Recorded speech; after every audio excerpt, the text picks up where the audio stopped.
This Short Coat podcast is a proud member of the MedEd Media Network. Inspiration, information, and guidance on your journey to medical school and beyond at mededmedia.com.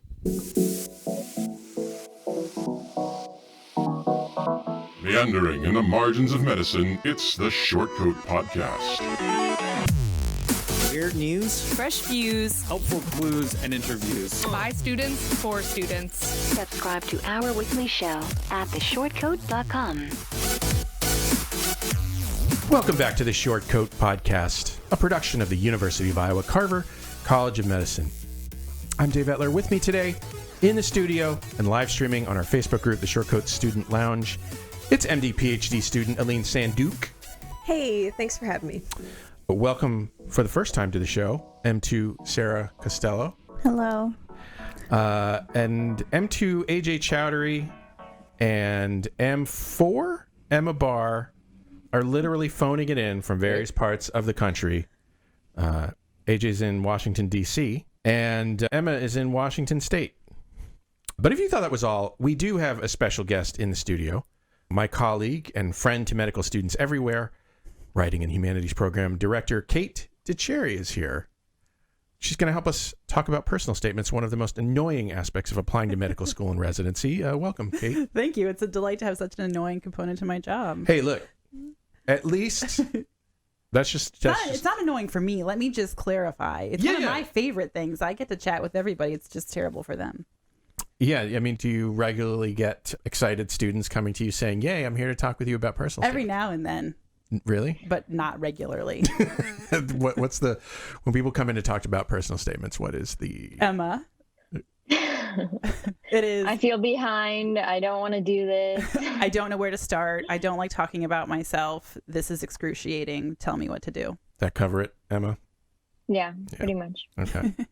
Well, before we get to that, Malcolm wrote to the shortcoats@gmail.com with some feedback on a discussion we had on how medical schools are missing their diversity goals entirely. Let's hear from Malcolm. I listen to the podcast every week and I really enjoy what you all are doing. I particularly enjoy the conversations about diversity in medicine. The only thing I think that conversation is missing is more of the minority perspective. As a frequent listener and a minority medical student, I would greatly appreciate the addition of more minority perspective in diversity. Again, love the podcast and everything you all do. Thanks, Malcolm. I appreciate that feedback. I made sort of an error during that show when I said that, sort of an error. I said most of the people in that particular show, most of the people in that room were white people. And, that was true. AJ, you were there. And, I don't know if you want to give me an out here and say that. I am brown. Yes, you are. You're a brown boy. And Aline is Middle Eastern. Mm-hmm. But I get the point. And one of the things that I struggle with on the show, yes, Malcolm, is wanting to attract diverse voices without going around to all of the black people I know or brown people I know and saying, hey, you're black, you're brown, be on the show with us. Because I'm not sure that wouldn't appear to be sort of tokenism on my part. But I totally agree. And that wouldn't be my reason for doing it, obviously. My reason is actually, and diversity is important. It's important for the podcast. It's important for the college. It's important for medicine. So I totally agree. This is something that I struggle with all the time. But anyway, anybody have anything to say about that? I feel like, we had kind of a consensus at the end of the discussion that we didn't want to put anyone of color that we knew in the position to have to represent all people of color. But I do love the feedback, and it's not something that we are unaware of and something that we want to work on. The question is just how can we do that in a way that is sensitive to that community? Yeah. And recognizes that that people of color aren't like one monolithic group that are all the same. And, Yeah. How to represent even discord. I don't want to invite people on the show to represent their entire, ethnicity or their entire race, which it's not a great word, but ow, look at that. Go ahead and just fucking oh my God. just stab myself. This is the second time today I've stabbed myself with that same thing. So I'm going to put that over there. Drama. The hospital's right there. Drama on the Short Coat Podcast. Stabs himself with a pin. But yeah, so you're self-flagellating in a modern I know. Curse you, Dave, for not being diverse enough. But anyway, yeah, something we're working on. I have ideas. I always have ideas. We're going to see how they work this coming semester. Well, and I do have one thing where I'll put some dissent towards, like one person of color doesn't speak for their entire race or ethnicity, but representation is also incredibly important. Talking about your own experiences as a person of color, as any kind of minority, whether that's race, ethnicity, sexual orientation, gender identity, so on and so forth, there are bound to be people that want to go down the same path as you with similar experiences, similar backgrounds. So even if you can't speak for an entire group, it's important to get your stories out there because you never know who may also be having the same thoughts, going through the same experiences. And the more that we get that out there, I think that's a powerful thing. Even if it may seem like you're tokenizing a group because they're talking about their experiences, there are plenty of people that are happy to share their experiences openly about being a minority. Well, that's the plan for the coming fall. I've sort of passively tried to make it known that we welcome all voices, because that's felt like the safe thing to do. And we do have multiple voices. And the other thing that I struggle with is not everybody is identifiable as a member of a minority group just by the sound of their voice. I guess there's nothing I can do about that.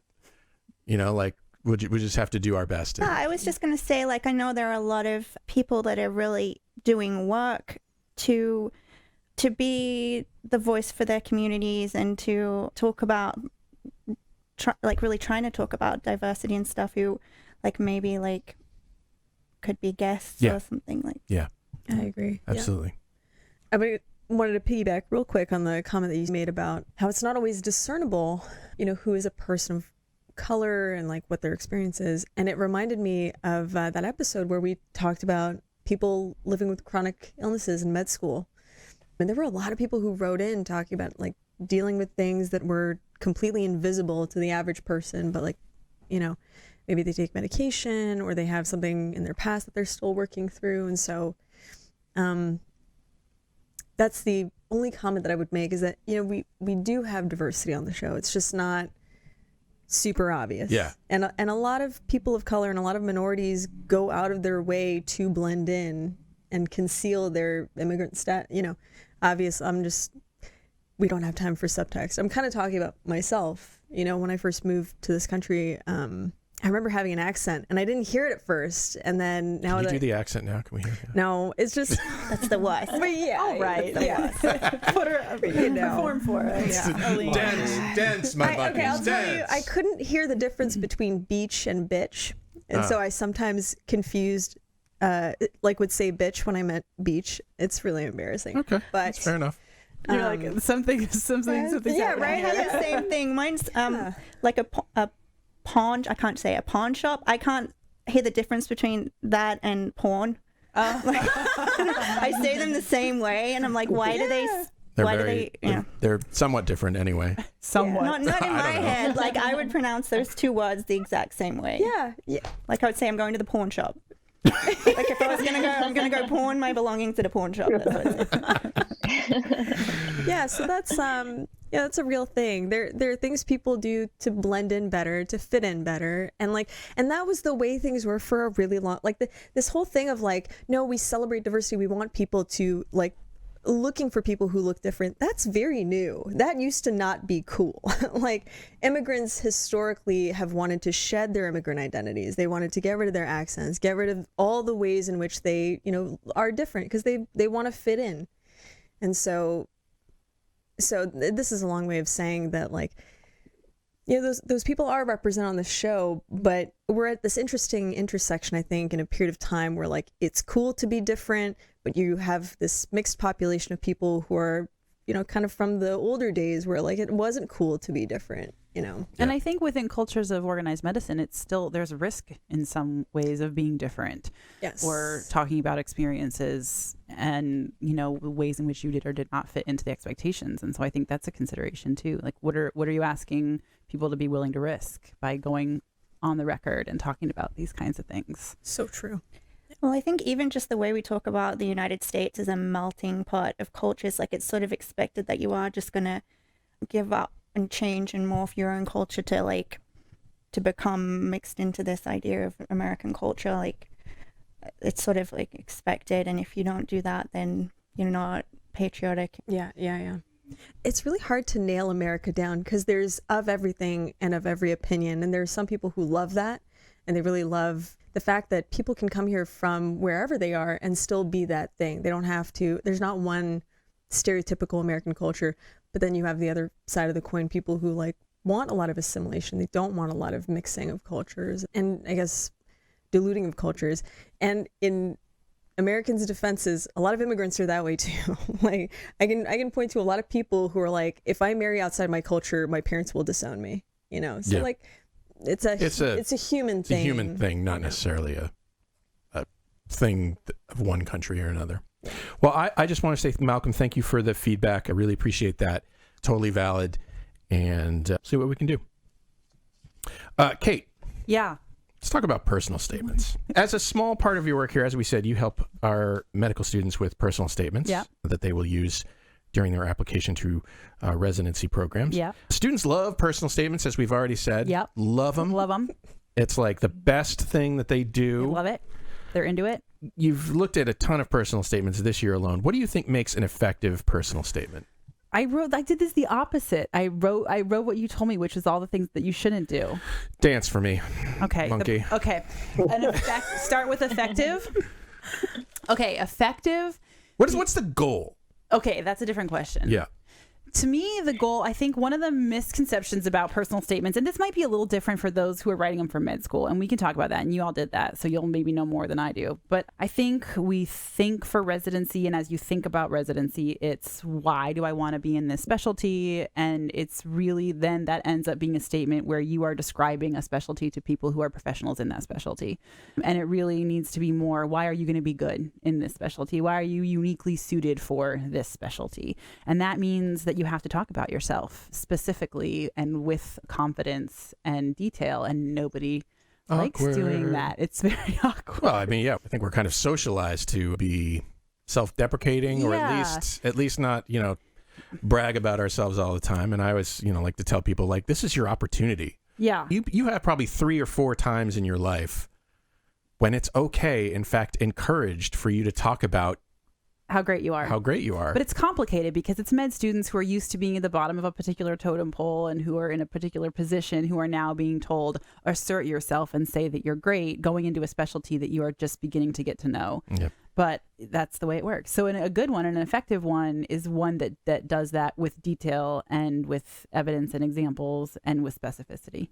Is there a general way to think about what med schools and what residency programs want their applicants to write? I think this is a good question. I get this question all the time, which is, what do they want me to do? And I'll say, even here among program directors, we got a bunch of feedback last year, and we've talked to lots of faculty, and the opinions are very different.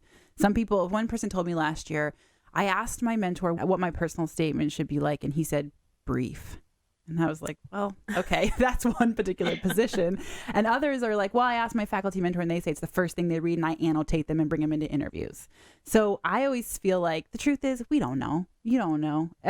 Different people are going to have different opinions in terms of what it should be like and whether or not it matters and how long it's allowed to be. So why not just make it really good and make it something that may really help you? Middle of the road is probably okay and not going to hurt you, but it may actually help you and get you interviews. And last year, we found that happened, right? That people in interviews asked about stuff in personal statements when they were well done. So it's an opportunity, I say.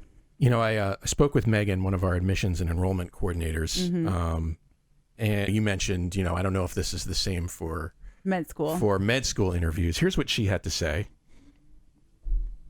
So there is no secret code. We want to know your story, why you want to be a physician, why you want to go into medicine.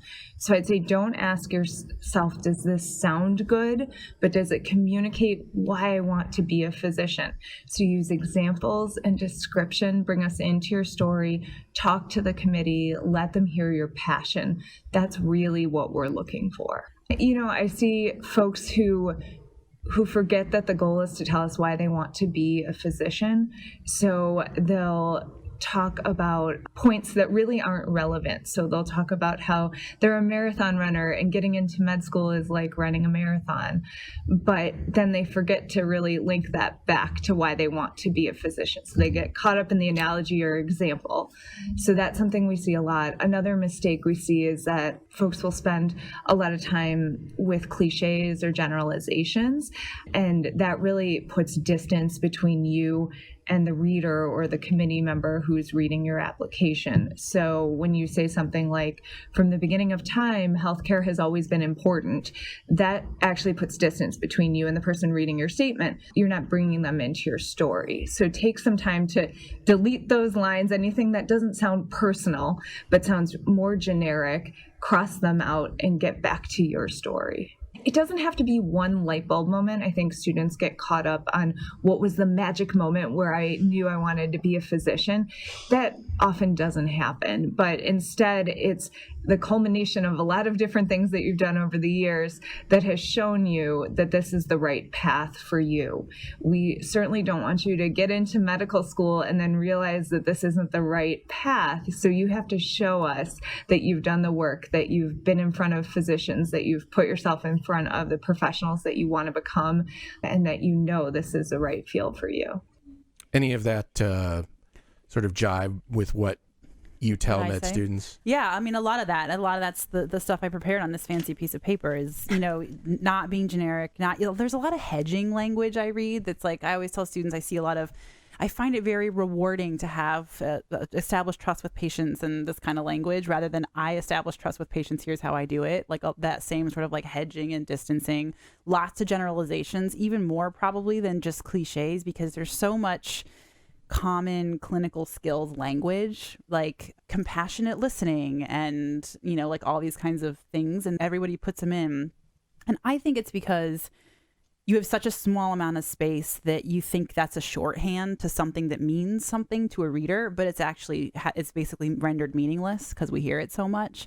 And so I always say everyone does like communication differently. Actually say what you do and be specific and make it about you and not this sort of like generic clinical skills kind of language. So it's similar stuff. I think the big difference is that when you're going to med school, it's why do you want to go to med school and an indication that you understand it. And when it's residency, it's more like, why are you going to be good at this? Because you've been doing it to some extent or been in a clinical setting to some extent. So you can say what you're going to do that's going to make you a good resident, specifically in this specialty. So I think that's the only thing that's different, and that it's cohesive, like what she was saying about like the marathon or whatever. I think there's like random stuff in them a lot of the time, or there's like what reads as coincidental paragraphs that just are like stacked up but don't have anything to do with each other. And so I always say there have to be causal relationships between the different paragraphs and the stuff you write about, so that it's actually one narrative and not a bunch of random like stuff about you that doesn't seem to go together in any way. But a lot of that's similar kinds of things that we work on with students. So I had a question for you about that. So, and you sort of touched on it. So like, how important is it like balancing, finding your like authentic voice and putting that into your writing, balancing that with like technical writing skills? Because I've been doing the scholarship essays recently, and like I was really struggling for a long time trying to get it all technically nice, and then it didn't really feel right until I'd like really put your voice into it, and then it sort of flows a bit. Is that like relevant in the personal Super statement? relevant. I mean, I think that's another thing you'll get different feedback on. Some faculty might be like, this is too creative and it's too narrative or something. And I'm always like, go narrative. You're a human. Let's put the human being in the language. And otherwise it reads as a statement that could be any student. It's like, there's no person here. This is information. So I usually think that voice is one of the more important things because it makes it sound like there's a real person there. And that's what I imagine a personal statement should be. Otherwise it would just be a cover letter, and it's not really just a cover letter. It's a story. The other thing is, this came up last summer when we were talking about these and talking about interviews, which is Dr. Hugstall here said, you do all this learning and all this memorizing and all this training for all these years, and then you're told, now tell your story and figure out what your narrative is and how you're going to tell that in interviews and all these kinds of things. What now? And you're like, now I get to be a full person with a full identity and hobbies and stories. And And so I think it's a place to start to introduce that. And, you know, it's an introduction to what you're going to talk about in interviews and what your story is. And one of the really interesting pieces of feedback we got last year from program directors that I tell students all the time is that it's important that the personal statement and the application match the interviewee. And that if there's a disconnect there, it indicates like some sort of strategy at play or something. And it's hard to establish trust when there's something. Strategy is like, for some reason, I mean, I get it. Yeah. It's like what med students strive for. Right. What is the right strategy? Emma, I'm going to put you on the spot. Emma and I just talked about her statement, yesterday, Emma? Yeah, 24 hours 24 hours ago. So this is delightful for her. Did you think you had to have a strategy? Like, I need to do it in a particular way, or were you willing to just open up? I didn't really think about a strategy. I think something that I was thinking about when like going to write my personal statement is that like when we were applying to medical school, like the personal statement was really important, it felt like. When applying to residency, I think this may be changing, but it seemed like people were stressing the personal statement less. Like I remember Dean Cooper saying at one of our class meetings that, I think it was him, 95% of personal statements are like just fine. They won't like super help you and they won't super hurt you. And then there's 5% that are outstanding, and 2.5% of those are outstanding in a good way and 2.5 are outstanding in a bad way.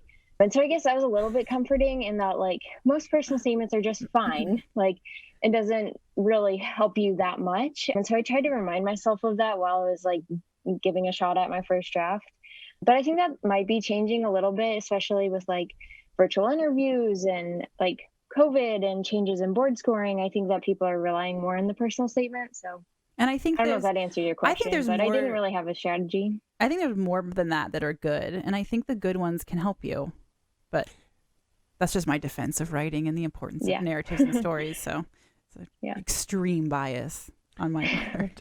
I want to touch on the alignment of the applicant with the personal statement with the interview. I agree with that immensely, that your personal statement has to be a true reflection of who you are.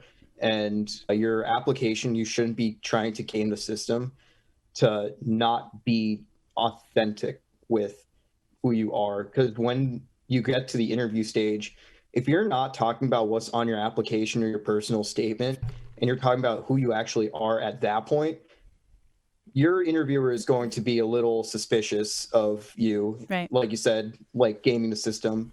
And I kind of ran into that when I was applying to med school. My pre-med advisor told me, okay, you have these things on your application, these things on your personal statement. And this is in no way, shape, or reflection on my advisor's experience. They're actually really, really good. But when I got to the interview, at first, I was talking more about my hobbies then as somebody in their gap year and my interests than what my application was when I was still writing it up during undergrad. So being able to foresee that and see how you change as a person, being able to talk about those things smoothly when you're actually at the interview stage is a super, super important point to think about when writing the personal statement.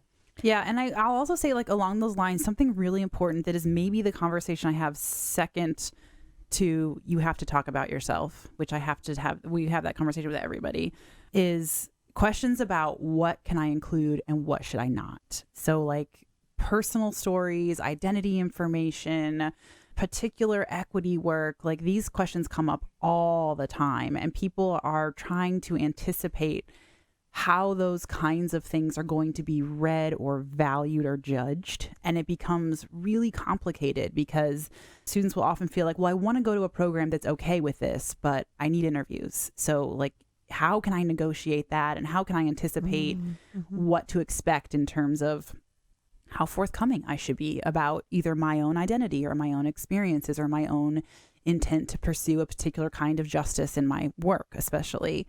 And that's a really tough conversation. The one thing I'll say as people think about those things is it's case by case. Everybody's comfort with it is different. Everyone's risk is different. And so people ask that question in general ways like, do I talk about my own mental health diagnoses, for instance, or other things like that? And I always say it's case by case. We need to talk about it and figure out what your story is, what you're comfortable with. Do you want to discuss it in an interview for 6 months straight, or not? That's a really good point. Like you're going to get asked about it. Are you prepared to talk to strangers about it over and over and over again and things like that? And so I will say there's not any one format or formula or strategy in terms of AJ's point of matching and kind of really being true and authentic in it. There is no answer. It's different for everybody. And some are really comfortable talking about it and some are really hesitant talking about those things. Listeners, if you ask us a question, it means that I don't have to make something up to talk about on the show, and the show becomes what you want it to be. So send your questions to theshortcoats@gmail.com or leave a message at 347-SHORT-CT. We'll talk about it on the show. We asked program directors last year, what do you look for? Do you read these? What does it matter? And we got really interesting feedback. And one of the other really common things was, I'm looking for self-awareness and insightfulness in terms of what is going to be required in this specialty to succeed. And do you feel like you have those qualities? And so that level of self-reflection that's kind of like, I do know what I'm good at and I can articulate it and put words to it, which again is a thing that you're not necessarily doing throughout your training and like being told is going to be important. And so this like thoughtfulness, self-awareness, and insightfulness about the specialty was one of the things that came up again and again. And I think that really, you can do that. You do it with specificity. So you get away from that generic language when you're talking about strong communication with patients. You don't just say that. We say, what does it look like? What do you say to them? What's an example of a time you did it well? How can we really reveal something about you in particular that's basically idiosyncratic, right? Another thing I always say is someone who knows you should read this without your name on it and know it's you. It should be specific to that extent to you. And that's going to reflect that kind of thoughtfulness and specificity that people are now all of a sudden looking for as you are an M4. I think that's something for like students like M2s and M3s who are starting the rotations you could be working on is like, I kept a note on my phone and it's called like memorable patients or something. And every rotation I would go through and write down a few patients that I liked interacting with, or I learned something from, or that I just wanted to remember. And I didn't use that when I was writing my first draft of my personal statement. And I feel like I need to go back and look at it and use that for example. So that can be something that students could be doing now to like kind of prepare to be more introspective and conscientious. You know what that sounds like? Parallel charting. Yeah. Right? Yeah. Parallel charting is something that's a tool of narrative medicine that's essentially write the things about a patient experience that don't belong in a chart, but that were impactful or in some way formative or instructive for you and or for the patient, and kind of like actually what the experience was rather than just what, is supposedly belongs in a chart. And I think along those lines too, Emma, I'll also reiterate something that Megan said, which is most people are I had this conversation this morning with somebody, which was the drama is not high enough in my personal statement. Like the plot is not interesting enough. And the truth is the plot is usually not interesting. And in terms of like a high stakes conflict written, need more explosions in this personal statement. But people ask that all the time. Like it feels very boring and these are run of the mill experiences. And I'm sort of like, yeah, you're in med school. It's going to be, that's like what you would expect. And it's conformity is the point. Well, and like, it's probably not going to be some really high risk, dangerous like situation that you were in the middle of, like helping fix. That's probably not what it was. And it's also doesn't matter. Like what actually matters is the way you write about how you responded to that moment, what you learned from that moment, or what that moment reveals about you. It can be a moment studying where you were like captivated by some part of the body and that's it. You knew and you were done for with that specialty.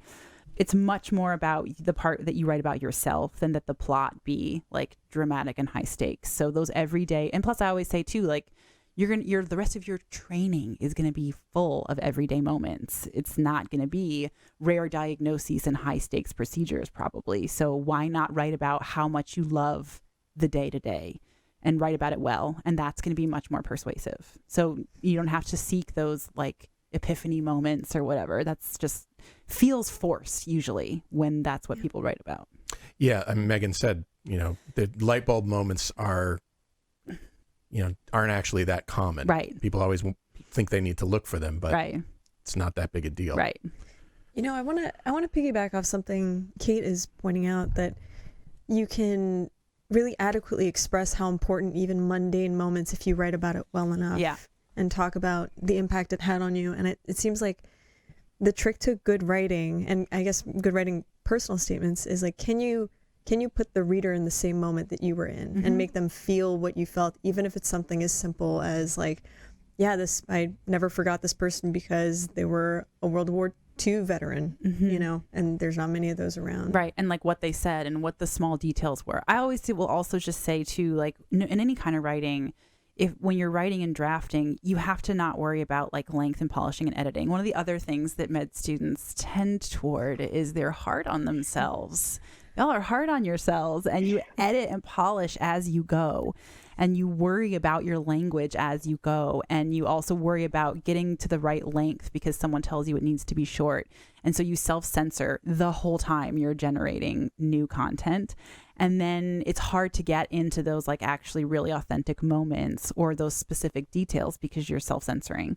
I'm not looking at you specifically, Emma, to imply anything. You're just the person who I'm making eye contact with. She's lying. She is talking about you. It's just something I always say. I always just actually write freely. Like, this is the chance in med school to actually say what you want to say and use your voice and tell your story, and let's find the meaning in that. We'll revise later. And I think that's a really important thing, and it's not always the default med student mindset.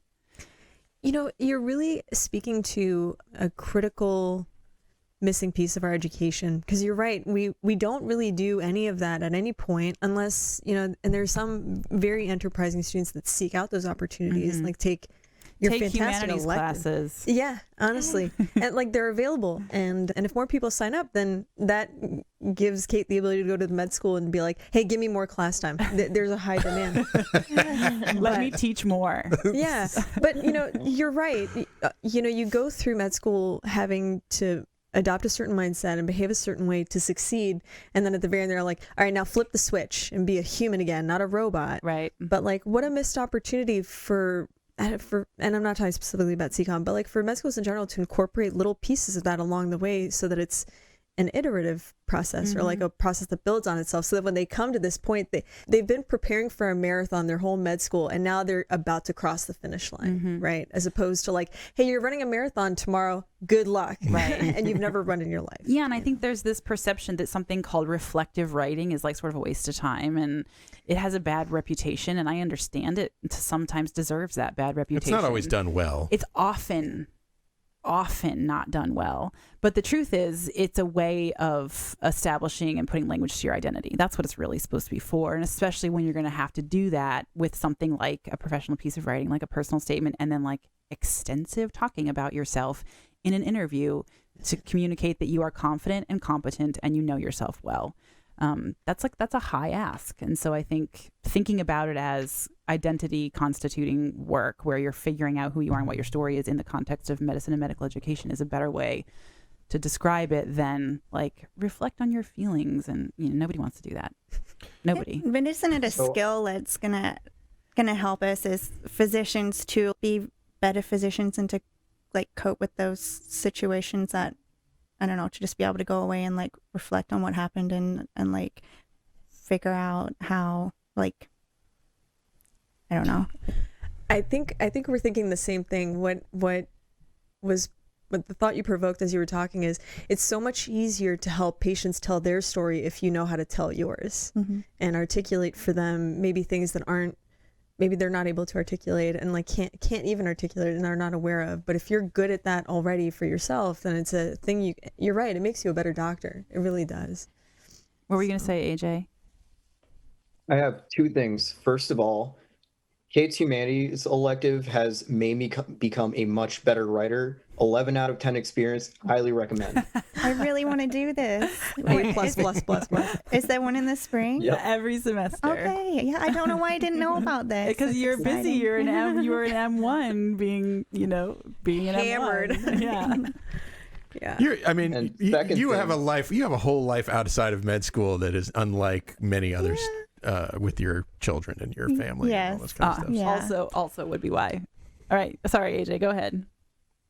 Oh no, this is great. So second thing is we're all talking about this reiterative reflective process and how we can put that into words. But one thing that I think that a lot of people see this or hear this word and their eyes glaze over. But one of the most helpful things that has gotten me through getting my thoughts out and actually being able to communicate with others effectively, convey my emotions, my experiences, is journaling. Mm-hmm. I think if more med students journal throughout their time in med school and their clinical experiences, they would have a much easier time starting the personal statement, because then instead of that being their very first time they're doing reflective writing, it's just another day of journaling, except this one you actually had to look at and rewrite again, maybe. Yeah, I was going to say you'll something be good enough that you'll put some gold on the first time. I was going to say something similar about, when you mentioned parallel charting before, you can do that as an undergrad too when you're preparing to apply for medical school. I mean, the whole point of doing those shadowing experience and the clinical experiences, the whole point of that is to make sure that you understand what you're getting into, and that it really is what you want to get into. And so if you're taking notes as you go through that of the things that you experience, in a sense, journaling, then you're going to have that to draw upon when you come to sit down and write your personal statement. Hey, I hate to bring this up, but does anybody remember wellness passports? Yes. AJ, do you remember the wellness passport? Everybody, I don't know if they're gone. I made them go away. Oh, are they gone? They're gone. Oh, I like them. Yeah. Well, everybody complains about them, but it seems like those are kind of, I don't know, trying to force us to be a little bit reflective. So maybe if we gave them a chance, they would have been a little bit helpful. Here's the thing, I think, with reflective writing, there has to be a point, and the point has to be clear and explicit, and it has to actually be more than just have an experience and reflect on it for the purposes of a reflection. I don't know how to describe to you the purposes of reflection. That is not helpful. I don't know if that's what, I'm not criticizing the wellness passport specifically. I was not a student and I didn't do it. I'm saying in general, there's a lot of reflective writing that's done that way, and it feels pointless. I think that if you explain and talk to students and say, you are negotiating a new cultural experience, a new educational experience, and it's forming your identity and going to shape what your career looks like. There are ways in which thinking through your experiences with some intention and kind of like a critical creative lens will allow you to understand that better. And it'll allow you when the time comes to know what specialty you want to go into and how you want to talk about that, as well as how you understand yourself in this new context. And I think it needs to be really intentionally done, or it's going to feel like busy work that people don't want to do.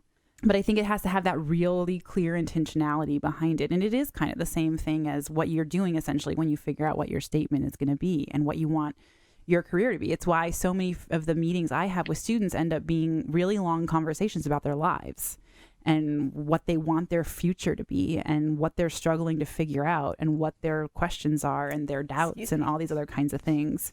I want to say also, we haven't put this on our website yet, but I want to tell y'all about Jane Person's Humanities Distinction Project that she did really quickly, because it's very similar to this and it will eventually be published on our website. I think it'll be okay that I say this because she gave me permission to make it public. She set aside an hour and a half every week, and she had, I think, an hour or something of quiet, reflective time, and then she wrote for half an hour, and she did it for a year during med school. And she wrote about what was going on and what it was like and what her questions were and what she was struggling with and what was exciting and what was terrible. And then after that, she went back and did kind of a text analysis of her own journal and looking at her identity sort of shaping and changing and what was going on, and wrote about that and created this paper and project that was doing exactly what y'all are talking about. And I think it was very helpful for her and helped her figure out what she was experiencing kind of in real time, but also later, and helped her know what she wanted her life to look like as she headed off to residency.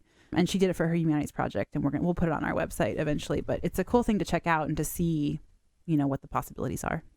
I just want to highlight all the wonderful things you just said. I think at the very end, the thing that stuck out to me the most was the happiest people are the ones who make choices that are right for them, that align with their and we talk about burnout a lot on the show, and it seems like everyone has a different, I guess there are different schools of thought about where burnout comes from, but it seems like one universal thread is behaving or having to do work that's not in alignment with your values is what leads to burnout. Loss of control. Yeah. Loss of self-determination, agency. Yeah, exactly. So it everything you're describing sounds like someone taking control of who they are, and not taking control, that's not the right way to put it, but really making an intentional effort to figure out who they are, and then basically gathering information about themselves that they can then use to make the right choice for residency, which is so stressful for people. You're talking about the foundational concepts of, I think, why there's a humanities class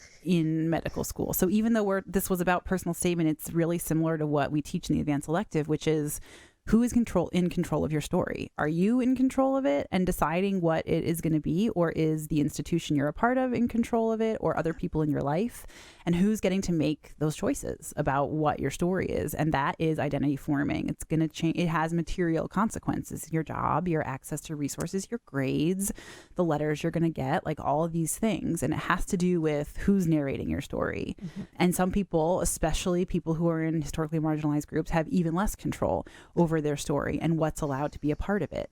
And so these are really important things that feel, I think, often fluffy and on the side, but they're sort of like the core of what constitutes what your life's going to be like. So even though the personal statement is excruciating to me, like I said, I wasn't kidding when I say I love these meetings and working on them, because it's helping students figure out what their story is and how they're going to own it and what kind of agency they want to have over what residency is going to look like. And that's kind of a big deal. Were there other things that people do? Yeah. That you have to say, well, maybe we should, Let me see what I wrote down. I mean, the biggest one is not liking talking about themselves, and so doing this hedging and this passive language. And my favorite example of this, and everybody knows this example, is I think, or it seems like, or it appears. I hate that. Yeah. And that's the same as it's rewarding, it's important, I see value in. That's the language I see in statements, rather than I do this and I do it well. Let me tell you about how well I do it. I always feel like that sort of language gives a subconscious clue to the reader that there's an argument to be made here. Right. Or something. Like I think that I love this because blah blah blah blah blah. Do you really? Is that what you think, or is that the truth? Yeah, and I get it, because it's hard to be assertive, and certain people are especially conditioned that they're not supposed to be assertive. Like med students, are y'all allowed to be assertive in your educational context? Usually, not usually. Yeah. Women even less so. Like there's ways in which it feels uncomfortable, and that's why I always say. So here's my tip. This is the strategy.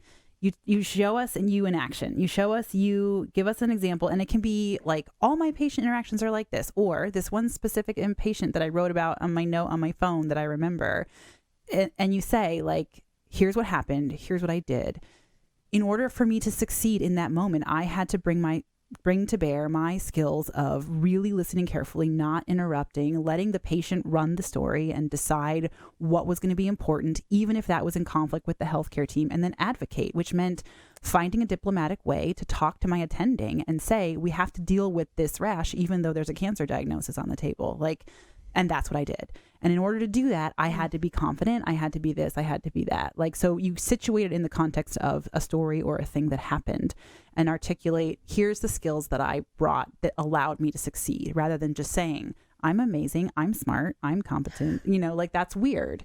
And so you sort of situate it in the context of succeeding in either a moment or a sort of collective moments of, let's say, working with patients. And that is, show it, don't tell it. Yeah. And still articulate it and be specific. I will say in personal statements, I usually say, be more explicit than you would be in other writing, usually, because otherwise you might be leaving some room for misinterpretation of what do I want you to get from this story about me. In personal writing, we usually leave that space for reader interpretation to invite the reader kind of into the story a little more and make their own conclusions. But I don't know how much you want program directors drawing conclusions about you, filling in the gaps based on whatever their experiences. Yeah, and same with the admissions. Be fairly explicit, but yes, demonstrate it and couch your wonderful qualities and traits in the context of stuff that's happened, and then it's not quite as uncomfortable. That's my advice.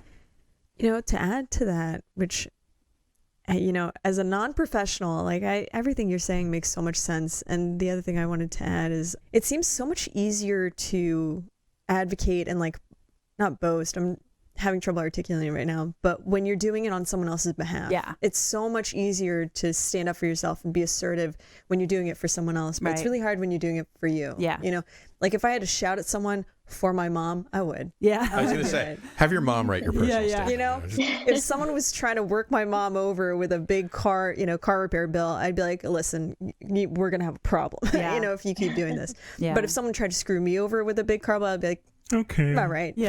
Well, what are we gonna do? You know best. Exactly. So, well, you know what? That's another like, I don't know if I told you this one, Emma. I've had a lot of conversations yesterday, but I tell a lot of students too, if you're having trouble figuring out how to say how awesome you are and what did I tell you this? You're nodding. Yeah, like I was gonna say it if you didn't. You say it. I'm talking too much. Well, now I hope it's the same thing. If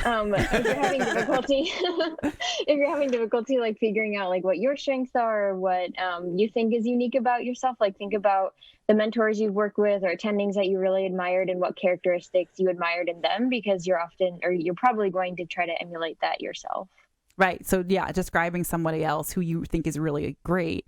And then it's like, it's easy to give them all the compliments in the world and put all this specific language to how good they are at what they do. And now you just can co-opt it and apply it to yourself. So it's a way to get to those details if you are having trouble boasting about how great you are. Is it okay to talk about your failings? That's a good question. I would say exactly like the, potentially, I don't even know what the right word is, because from my perspective, there's no controversial story that a person could tell. It's all part of your humanity. But a story similarly to, talking about your own identity, let's say, or your own backstory, it's case by case. So I think some students feel like I absolutely have to address something that happened during med school or something like that. Some screw up, some bad grade, whatever. Something like that. A leave of absence, whatever it might be. Challenging situation. This comes up a lot. A hardship. It comes up all the time. Because let's face it, we all have challenging situations in our lives. Life continues while you're in med school. And it's tough because students don't feel like they always necessarily feel like they have that leeway, and they have to explain it or justify it with some context. So sometimes students choose to, and we do it. And again, I'll say it's case by case. We have long conversations about like, what do you want to talk about? What do you actually want to say? And what do you want to just stand for itself? I think one successful strategy is to say these things, these experiences are absolutely an asset. These things taught me so much that I never would have understood if I hadn't gone through this hardship, and it's a strength, and you want me more because of it. And let me tell you the ways in which I am changed and more successful because of whatever it was. And I think that's actually usually true as well, because we learn lots of things about ourselves and we have these experiences. And it's not just about resilience and getting through it. It's about how did this change the way I'm going to do medicine and think about my own training and things like that. And really standing behind all of your experiences with a kind of confidence. What did you learn? Yeah. What did you learn? How did it change you? And again, like how, and I've seen people use really strong language. Like, this was an absolutely necessary thing for me to have gone through to get where I am today. I would never be as good as I am today if I hadn't had this happen. And so you really I'm glad it happened, and sort of own it in that way. So it's like what you learned, but also how you're going to take that knowledge and use it going forward in the future. Yeah. And I think it gets rid of any sense of an excuse or a sense of shame or a sense of anything like that around it. It's more just like, this is a part of my story and I'm a human being. Let me talk to you about what that was like. Mm-hmm. And that's a persuasive way to tell those stories. And some people don't address it. They'll sort of say, what I'm going to do is I'm going to talk about it with detail and nuance in an interview. And that's where I'm going to handle it. And that's a choice some people make. They feel like they can't address it sufficiently in a very short statement or in written language. And so they choose to just wait and address some of those things in an interview. Any other things that you want to draw our attention to? Things not to do. I could talk all day if you can't tell. A little bit of a chatterbox. Well, we do have a special treat. This is so great. We do have a special treat, maybe two, that I want to get to, but I want to make sure that we... No, I could talk all day about student stories. It's my favorite thing. So she'll cut me off. All right. Well, maybe you can come back for a second episode. This is so soul feeding to talk about this. So. I love this. No, truly. You should come on the show more. Anytime. I would be happy to come on anytime. I mean, your office is right there. I know. I'm usually eavesdropping anyway. That's true.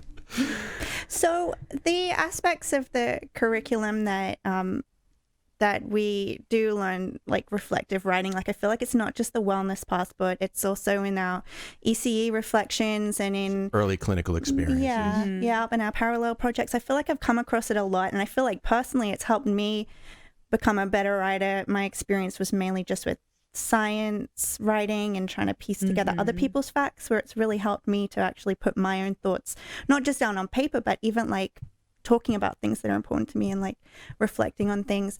I'm trying to think of what my actual question was now. So do you like, how is that like a hidden curriculum thing, and who like decides to put that into the curriculum? Yeah.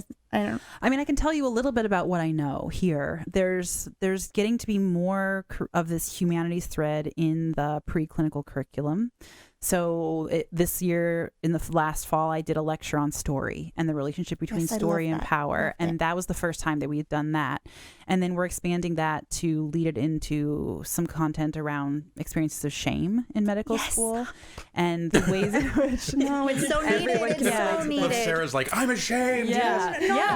We're all ashamed. That's the point. I'm not ashamed to be vulnerable. And that's so important. And to not just focus on resilience strategies, but to say, why is it like this? That we're in an environment where so many students are experiencing shame in isolation, not guilt experiences, but actual shame experiences. And can we talk about our learning environment and why it's like this, and sort of identify what's going on? So we are doing that, and that's sort of situated as a humanities component. And then there's other things that'll come in the semesters after. Most of these are in mass for now.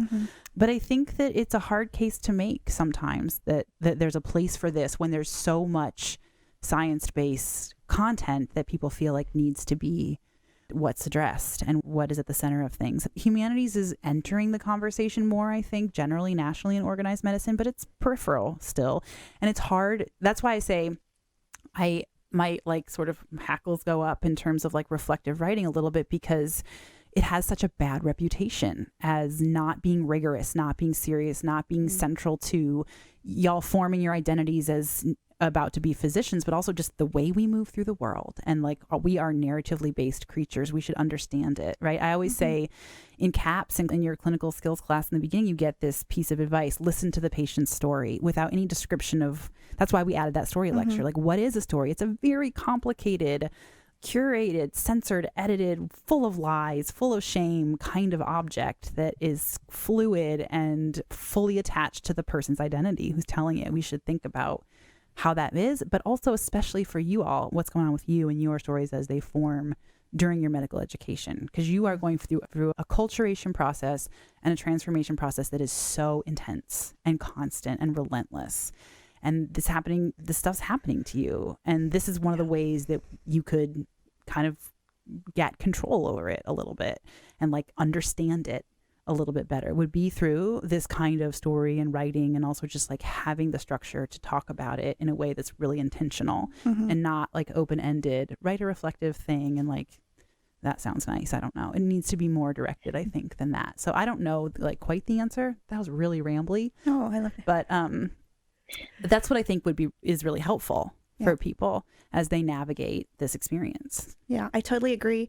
I think not just for me, but like I've got other classmates that really found that lecture on empathy and storytelling like really really encouraging and really like inspirational, and have really like taken some important things away from it. But I agree, I think it's so important because like I think we talk about empathy, but it's really, and I know I haven't done my clinicals yet, so maybe I will see it more in practice, but I think it's something that people recognize as important, but it's not. I think it's something that's harder to put into practice in our current system of healthcare that we... It's not well defined either. Yeah, it's you not. think you know what empathy is, but... I mean, one of my favorite things to do at the beginning of a class is like have everyone define what they think it is and what reading books has to do with it. And it's very messy and no one quite knows what it is. And the other thing is like to actually do it is very, very, very difficult. It's not easy to sit in the position of someone else's experience that is in conflict with your own. That's a very uncomfortable thing to do, and like validate and honor that position. And so I think thinking of it as something that's incredibly intellectually and creatively challenging is more helpful than just assuming we're all going to do it when we talk with each other. Agreed. Yeah. Because I think we talk about shared decision making, or I've read about shared decision making as like a gold standard now for a patient-physician relationship, but it's so hard to do if you're not, well, you can't really do it if you don't have that good idea of what empathy is and how to express it. And it's not intuitive. There needs to be more instruction. You can't just say the thing. You have to actually show how to do it. Yeah. Right. And I promise I'll stop after this so that we can taste test. But I also think the other thing is that we need to talk a lot about power dynamics, because 1000%. exchanging stories has everything to do with who owns the story and who's the expert in the room and who has the power over what is going to happen here. And that is not an equitable relationship in a clinical setting, even between students and attendings, between patients and attendings. And so, like, if we're not understanding how power dynamics work and how they're deeply wrapped up in stories, then we're missing a little piece of what's actually happening in real time as well. Shortcoats, if you're enjoying our conversation today, I'd be grateful if you'd let people know by posting a story on Instagram or Facebook or tweeting about us. And don't forget to tag us in your post. Thank you.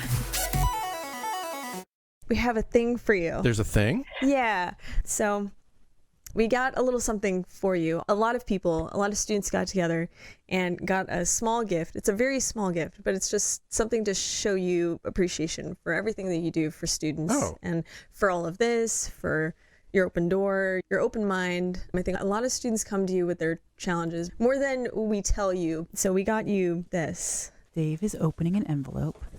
The envelope has... It's a giant card in it. Thank you. There's more inside the envelope, but yes, Giant thank you. The card. People have written on it. Look forward to looking through that. And then there, wow, what is this? We commissioned. So one of the other med students, Zain Mehdi, is that how you say his name? Yeah. So he. Yep. Yeah. We commissioned a portraiture of you.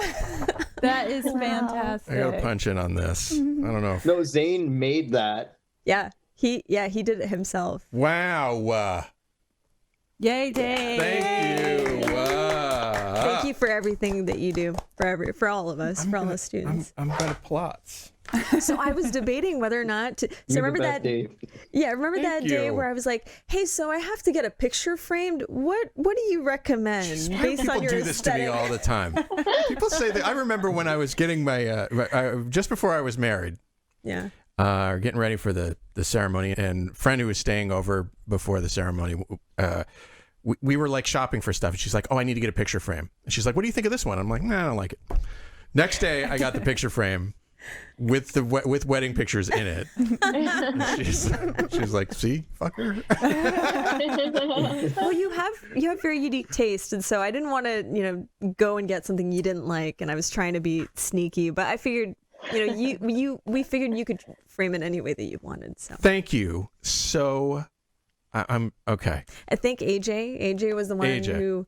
Everybody, I did the thank least you amount so of work, actually. much. That is. I'm stunned. We love you, Dave. Thank you. Oh, okay. You're very loved. Okay.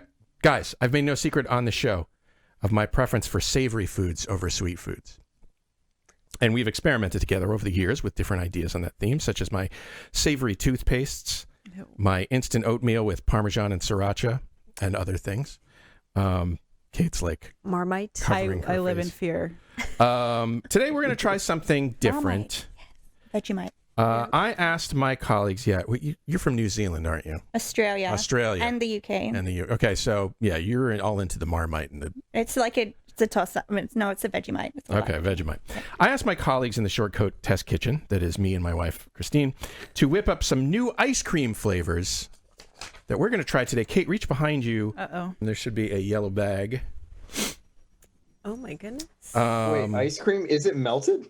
Well, it shouldn't be. It's in an insulated bag, it seems. So. Okay. We're going to try these today. Now, I know you're worried. First of all, anyone in the room, I'm sorry you can't partake of this, AJ, especially after that wonderful gift, because you really deserve to be here to enjoy this breaking moment in ice cream history. Anyone in the room with food allergies? Okay. No, but there also are 4 cups, so you're tasting these as well. Well, I already have, but okay, I'm happy to do that. You have to suffer right along with us. I'm happy to do that. So I did not set out, just so you know, I did not set out to create disgusting things. I have done that before. I don't know that I can scoop. That's a lid. It's an auxiliary lid. There you go. And there's an ice cream scoop right over there in front of the printer. I did not set out to create anything disgusting, and I think we just succeeded in not making disgusting things. These are all actual food flavors that may surprise you as to how good they are. So you're using the one container, right? The number one ice cream bin? Yes, the extent of my mathematics is matching numbers to numbers. You figured it out. I think I did that. So for each of these 3 potentially magical flavors, you'll try them, and then I'll count down from 3, and everyone will say their guess as to what it is at the same time after you've had a minute to process. So go ahead. I'm so excited because I don't know. I'm glad we've got headphones on because my stomach was rumbling so loud. Oh, good. Sorry. I hope it's good. Quick question. Does this have bacon in it? Oh, yes. I'm going to have It does not have bacon in it, but it does have a flavor. Oh, okay. All right. No. I mean, you don't. If you're not into bacon, you do not want this. No. I don't eat meat. Yes. So okay. don't. Okay. So don't. Meat ice cream? I'll have a spoon too. Oh, yeah. So we'll have to rely on Kate and Sarah on this one. While Aline is in the corner being morally superior. This makes me very nervous. Any impressions that you want to, without giving away the your answer? The an impression? I don't know. I'm so hungry. It tastes delicious. Come on, I think it's pretty good. I think it's good. What am I chewing? I mean, I saw the bacon bits and I was like, I definitely can't have this. But bacon ice cream? What is going on? There's going to be something else in there too. Orange? Like a fruit, yeah. What is it? Okay. So you've clearly disregarded all of my instructions to the 1, 2, 3 thing. Sorry, I forgot about the instructions. I wasn't listening. That's fine. These things never go the way I think they should go. So you've said bacon, not quite. This is melon prosciutto flavor. Now that you know, Kate. Can I eat it all? More disgusting. It's not. Would you like mine? I did not touch it. I swear, I didn't touch the spoon either. All right. Oh, shoot. Is it good? Do you like it? I think it's good. I think it's good. I think it's genius. AJ, what do you think? Yeah, so its pixels are delicious. Keep sending me ones and zeros. What do you like? What do you think about the idea of prosciutto ice cream? Be honest. I also don't eat meat. Well, I mean, a lot of people will like wrap pieces of like honey melon, right? With prosciutto. Yeah. It's a key part of charcuterie. Yeah. Let's try number 2. Okay. Now this will be fine for you, Aline. Okay, perfect. Yes, I didn't want to be left out anymore. While I'm waiting. Okay, Yeah. what about the scooper? Should I rinse off the Oh scooper? yeah, you just wipe it off. Oh yeah, that's. It has potential meat. Oh yeah, No, that's true. that's okay. That's We okay. could use Could we use one of the little spoons, or is it too hard? No, you know. No, you that's- probably can. That's more than okay. Yeah, I appreciate that. Thank you. Are you sure? Yeah, absolutely. Thanks. Thank you for taking care of Aline more than I did. You're welcome. Did you not see the card? You take care of me plenty. But thank you, Kate. I appreciate you. Are you scallions are you or alarmed something? by how it looks? I'm alarmed by the fact that it looks like veggie cream cheese. Oh. I'm colorblind. It is so I'm not really entirely sure what color that is. Okay, there's an herb. I see. Yeah, an it's the herb and the green onion looking things. They're weirding me out. All It right. could be basil. Now, give us the instructions Yeah, I was again. going to say. All right. So yeah, what we're gonna do is we're gonna taste. You can talk about your general impressions, but don't mention specific things, just for fun. Maybe we begin. Oh, okay. Yes. Try not to lip smack into the microphone. No, this is an ASMR podcast now. You have to. No. No, that's a hard no from Kate and Sarah. Well, it's too weird. It's too close to like what it's supposed to taste bagel? like. But yeah.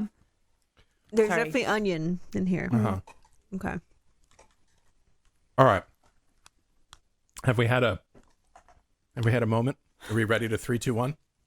No, wait. What do we do at the end of 3, 2, 1? Say what you think it is. Okay. Say what you think the flavor is. All right. Ready? 3, 2, 1. Tomato basil. Oh, tomato. Sun-dried tomato. It's like tomato basil. There's some basil in there. What did you say, Aline? Did you say anything? I said onion and basil, Okay. yeah. It's pizza. Yeah. Very close. This is the most what kind of American pizza? thing on earth. Right? What kind of pizza is it? Margarita? It's just Like- pizza. It's just pizza sauce and some extra basil and oregano because I really Okay, think so that next basically time tomato there should be recordings from the test kitchen where you are coming up with these and executing. this we came up with these over days. I had more ideas, but they didn't make the cut. So like hot dog ice cream. What is the matter with you? I wanted things that I discarded it because I wanted things that potentially could be good. I had wasabi ice cream one time. It's in a restaurant. They sold it. Yeah. So that was kind That of. sounds interesting. Yeah. Yeah, it wasn't good. It So was I've talked interesting. about this last flavor on the show before. So if you remember, don't say anything. I mean, I'm still eating it. It's not bad. Yeah. Okay. Take that. Okay. You're still eating it. Kate's mad that I like You're this. still eating it because it's gross. I'm Is that personally- why people continue to eat things? No.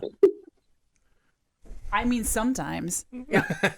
And I will say, before you taste this one, that this is the one that started it all. The one that made us think we might be ice cream making geniuses. Honestly, there's something wrong with you, Dave.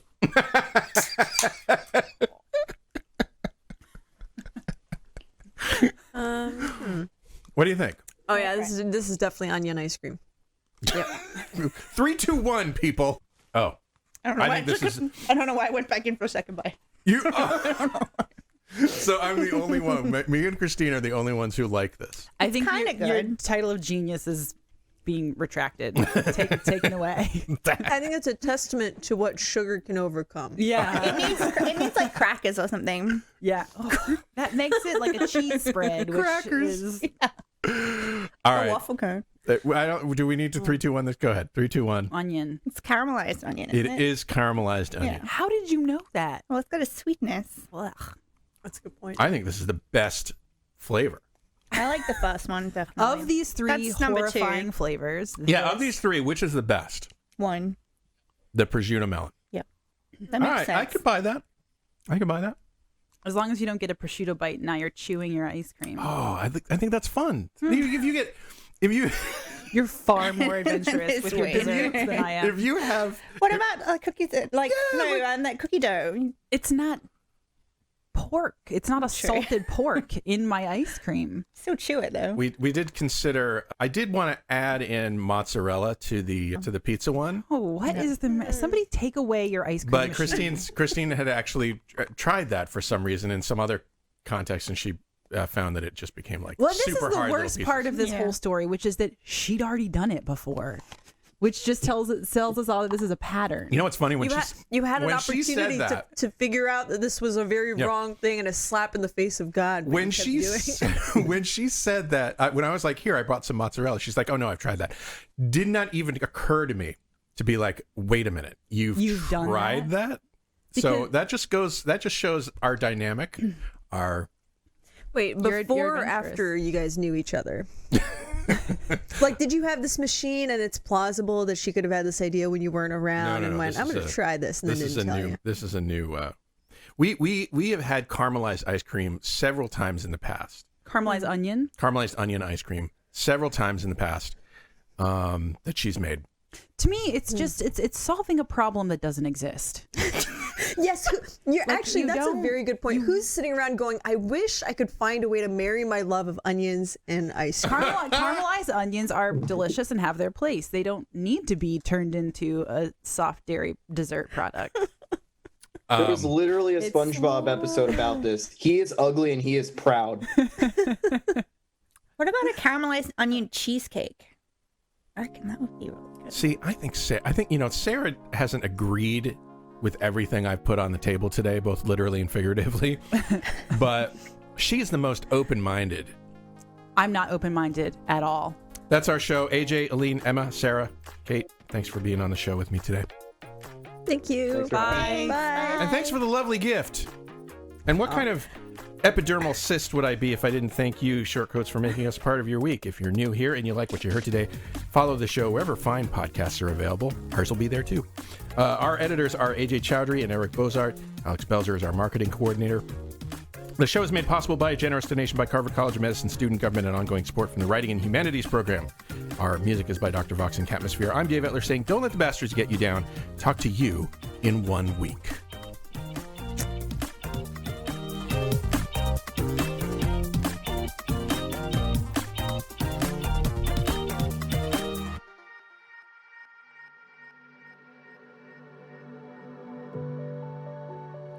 Hi, Shortcoats. Look, life in medical education, life in America, life in the world is often difficult.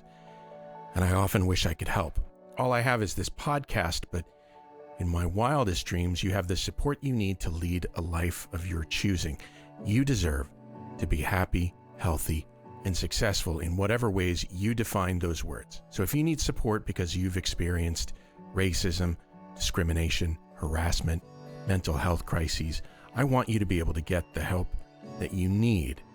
And so I'm going to put some links in the show notes to some resources that you can use. But the bottom line is that, for what it's worth, I see you. I know you're out there. I wish I could do more. Maybe I can in ways that I don't understand yet or know about.